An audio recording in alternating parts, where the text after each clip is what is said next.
नमस्कार साथियों, आशा करता हूँ कि आप सभी ठीक होंगे। आज का हमारा जो टॉपिक रहने वाला है वो है सर्कुलेटरी सिस्टम। सर्कुलेटरी सिस्टम को प्रसंचरण तंत्र भी बोला जाता है और यह एक महत्वपूर्ण टॉपिक है बोर्ड एग्जाम्स के पॉइंट ऑफ व्यू से।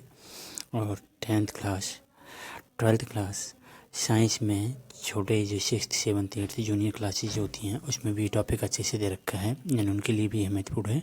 तो यह टॉपिक अधिकतर सभी कॉम्पिटिटिव एग्ज़ाम्स के लिए भी इम्पोर्टेंट है, क्योंकि इससे क्वेश्चन बनने की संभावना अधिक से अधिक रहती है। तो चलिए बिना किसी देरी के हम शुरू करते हैं। सर्कुलेटरी सिस्टम को प्रसंचरण तंत्र भी बोला जाता है। जैसा कि आपने देखा है कि सड़क यातायात या फिर हमारी पृथ्वी पर जितने भी सामान को इधर से उधर ले जाने का काम परिवहन तंत्र करता है, ठीक उसी तरीके से हमारे शरीर के अंदर भी एक परिवहन तंत्र होता है।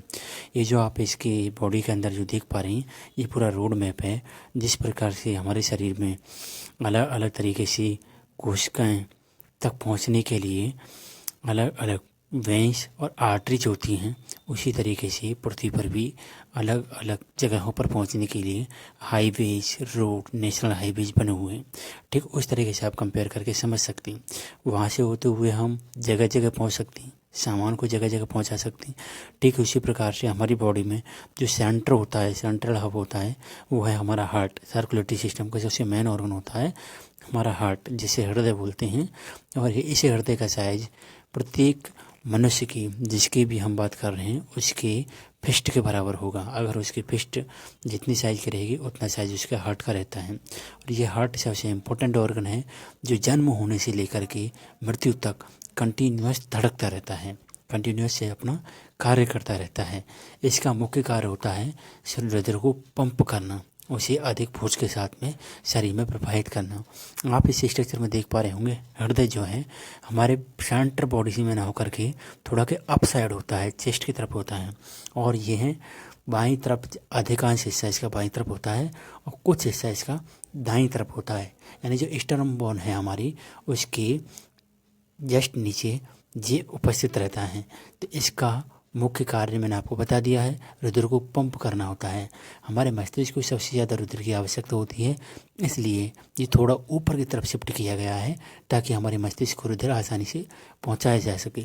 यही कारण होता है कि अगर आप कुछ भी खाते हैं या कुछ भी ठंडा गर्म जो भी कुछ खाते हैं, उसका डायरेक्ट असर आपके मस्तिष्क पर पड़ता है। और जैसे ही आप ठंडा खाते हैं तो आपको कोल्ड, सर्दी, जुकाम होने की संभावना रहती है, क्योंकि सबसे ज़्यादा रुधिर आपके ब्रेन को सप्लाई किया जाता है। ठीक है दोस्तों, तो हम आगे बढ़ते हैं।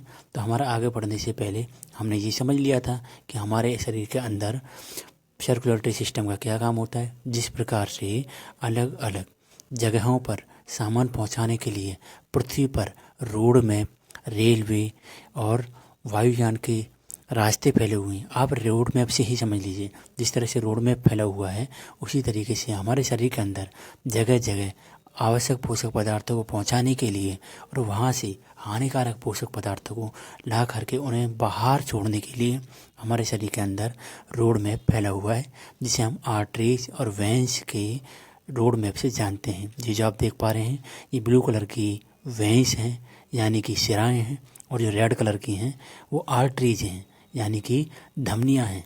तो ये इनका, इनके अंदर जिस तरीके